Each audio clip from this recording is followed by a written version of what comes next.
Allô! Alors aujourd'hui, j'aimerais ça te parler du UCAT. Donc, le UCAT, c'est quoi ça? Bien, en fait, c'est le catéchisme de l'Église catholique. Sauf que si tu as déjà vu le catéchisme de l'Église catholique, c'est vraiment un gros livre avec beaucoup d'informations dedans. Celui-là, il est tout petit. Alors, pour te parler un peu de l'historique du UCAT, bien, en fait, ça a été mandaté par le pape Jean-Paul II au début des années 80 à Benoît XVI. Et Benoît XVI, aux Journées mondiales de la jeunesse de 2011, il a offert aux jeunes le UCAT. Alors, ce que c'est, bien, UCAT. Hein, U, ça veut dire toi, et CAT, ben, c'est pour le catéchisme de l'Église catholique. Donc, le UCAT a vraiment été créé pour toi, pour moi, pour nous, parce que le catéchisme là, de l'Église catholique, c'est tout ce qu'on doit savoir pour être catholique. Donc, toutes les choses qu'on doit faire, les choses qu'on ne doit pas faire, tous les règlements, tout ce que ça veut dire être un catholique, c'est qui Dieu, c'est qui Jésus, c'est quoi la Trinité, qu'est-ce qu'on pense du dimanche à la messe. Donc, tout ça, c'est dans le catéchisme de l'Église catholique. Celui-là, il a été fait par et pour des jeunes. Et ben, en fait, si tu regardes la couleur jaune, hein, il est très beau jaune, ça ressemble un peu à un soleil. Ils ont choisi la couleur jaune justement pour apporter la lumière aux jeunes. Alors, pourquoi on choisit les livres UCAT? Donc, sur le site web justement de la série UCAT, on a ici les raisons de pourquoi on devrait utiliser le UCAT. Donc, premièrement, le UCAT est clair. On a une réponse claire à des questions claires. Alors, le UCAT est innovant. Donc, c'est quoi être chrétien? Qu'est-ce que ça signifie pour vous?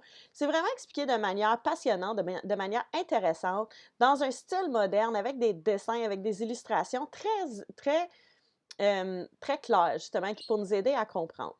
Et ça a été approuvé officiellement. Donc, c'est un livre approuvé par l'Église. Donc, c'est pas n'importe quoi qu'on retrouve là-dedans. C'est vraiment des choses qui sont approuvées et reconnues par l'Église catholique. Alors, comme j'ai dit, hein, le UCAT il est illustré. Si on regarde à l'intérieur, il y a plein d'images, il y a plein de photos. Donc, c'est plaisant à regarder aussi. La présentation est faite sous un format questions-réponses, comme par exemple, pourquoi Jésus n'a-t-il pas eu de vie publique pendant 30 ans? Hein, parce qu'on commence vraiment la vie de Jésus à 30 ans. Donc, pourquoi?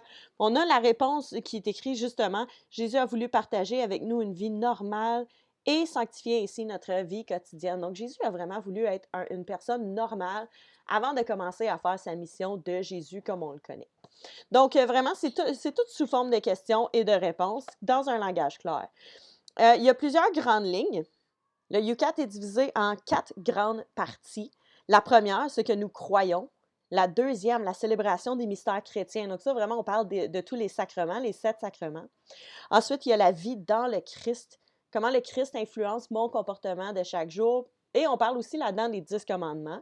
Et finalement, la prière chrétienne.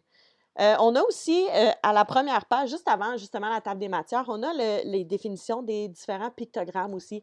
Parce que quand on regarde une page du UCAT, il y a plusieurs, tu sais, le texte est écrit dans le milieu, mais il y a plusieurs pictogrammes sur les côtés, avec des citations, avec des références à la Bible.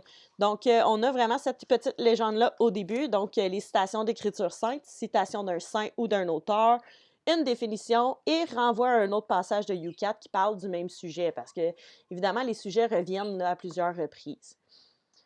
Alors, comment on peut l'utiliser en salle de classe? Bien, souvent, les élèves ont des questions, puis des fois, on n'est pas trop sûr comment répondre. On ne veut pas non plus juste parler de nos opinions personnelles, parce qu'il faut quand même parler de l'Église, de la position de l'Église. Alors, ce qu'on peut faire, c'est se référer à la table des matières à la fin et juste trouver des mots-clés.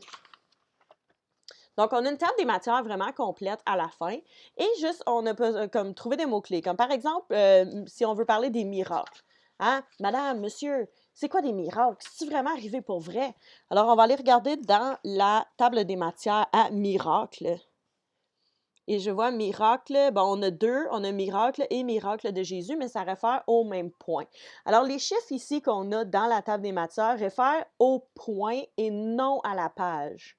OK, donc on a, mettons, le point 90 et 91. Alors, je vais aller voir pas à la page, au point 90 et 91. Alors, 90, on a la question, Jésus a-t-il réellement fait des miracles ou bien il ne s'agit que de pieuses légendes?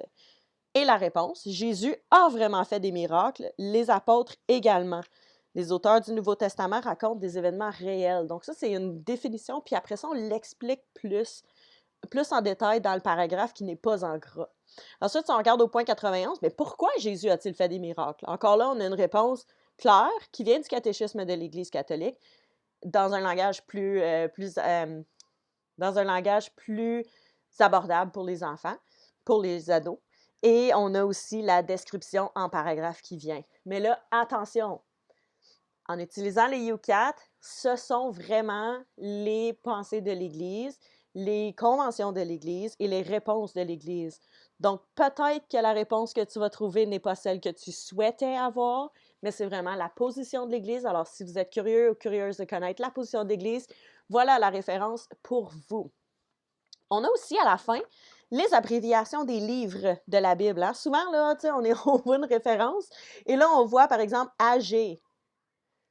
AG, je ne sais pas c'est quoi moi AG, ben je regarde ici, puis c'est le livre en fait de AG, AGGE, accent aigu E, mais si on voit comme par exemple 2TH, ben ok, 2TH, je ne sais pas qu'est-ce que ça veut dire, je vais aller voir, donc c'est deuxième épître aux Thessaloniciens, donc je vais aller voir dans le Nouveau Testament, puis en plus ça nous le dit là, qu'est-ce qui est, ben un peu c'est situé où, donc 2TH, maintenant je sais que c'est dans le livre des Thessaloniciens, mais c'est la deuxième lettre aux Thessaloniciens. Donc, voilà. On a aussi un guide d'études qu'on retrouve sur le site web du UCAT. Donc, si on va sur le site web, ici, je vais vous mettre l'adresse ici en bas.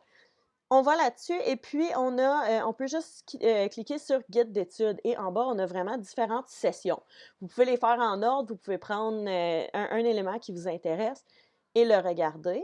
Moi, j'aimerais voir avec vous comme exemple, mettons, alors, j'aimerais voir avec vous comme exemple le numéro 13. Comment Dieu appelle-t-il? Souvent, quand on parle des vocations, les prêtres, les religieuses, les moines, ben, comment est-ce qu'on reçoit cet appel-là? Alors, on a vraiment, c'est divisé un peu à la mode Lectio Divina. Donc, si vous connaissez le principe, vous allez peut-être vous y retrouver un peu. On commence toujours avec une prière. Ensuite, on médite un passage biblique. Donc, quelqu'un va lire à voix haute un passage qui est juste ici à la droite, en rouge, et on y pense. Hein? Donc, on le lit, puis après ça, on pense à qu'est-ce qu'on a lu. Et ensuite, il y a étudier. Bien là, OK, on peut lire la description dans le UCAT et on vous la donne ici à droite. 3 minutes de silence. Là, à vous de l'adapter comme vous voulez. Et chaque personne dit un mot ou un passage qui l'a touché, sans faire de commentaire. Juste dire, par exemple, mais moi, le mot, je sais pas, le mot impatience. M'attends avec impatience. C'est ça qui m'a touché. Et on fait ça. Puis après ça, au prochain tour, bien après ça, on peut l'expliquer. Pourquoi? Et après, bon, ben débattez. Donc ici, on peut écrire dans notre carnet, on a des questions, on peut en discuter, on peut l'écrire comme on veut. Et finalement, il y a toujours un petit défi à la fin qu'on voit dans la case orange. Et la deuxième page, ben, c'est en noir et blanc. Donc, pour nous aider, si jamais on veut l'imprimer, on nous l'offre aussi en noir et blanc. Alors voilà pour le UCAT. Si jamais vous avez des questions, communiquez avec moi. Ça va me faire plaisir de vous aider. Merci.